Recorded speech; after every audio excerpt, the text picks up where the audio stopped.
বাগানের কথা না বললেই নয়। আজকে নতুন একটা বাগান নিয়ে আসলাম, জাম্বুরা নামে চিনি।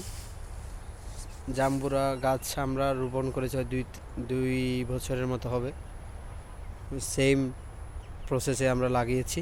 প্রত্যেকটা গাছ থেকে গাছের দূরত্ব এদিকে 5 হাত, এদিকে 5 হাত।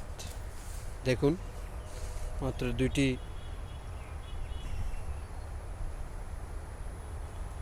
দেখুন কি সুন্দর করে জাম্বুরার ফলন অলরেডি এসে গেছে। আর প্রত্যেকটা গাছের দূরত্ব সেম রাখলে ভালো হয়, গাছটা আস্তে আস্তে বড় হবে। এই দেখুন, একদম গোড়া থেকে আগা পর্যন্ত ফলন আসছে।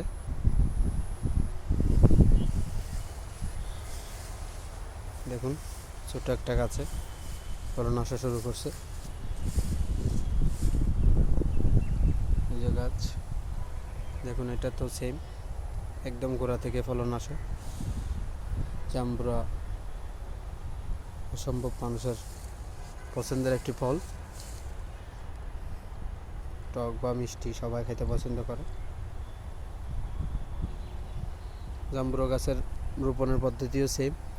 প্রত্যেক গাছে আমরা হয়তোবা একটু দূরত্ব রাখলে ভালো হয়, গাছগুলো সহজেই একটু উপরের দিকে উঠে। কাছাকাছি না লাগিয়ে আমরা দূরত্ব সহকারে রাখলে গাছগুলো, প্রত্যেকটা গাছ ডালপালা বড় হবে, উপরের দিকে উঠবে, তাড়াতাড়ি ফলন ধরতে সাহায্য করবে। সেজন্যই আমাদের সমান দূরত্বে গাছগুলো লাগিয়ে খুব তাড়াতাড়ি আমরা ফলন পাচ্ছি। ভিডিওটা ভালো থেকে থাকলে সঙ্গে থাকুন, চ্যানেলটি সাবস্ক্রাইব করুন নিত্য নতুন ভিডিও পেতে। ধন্যবাদ।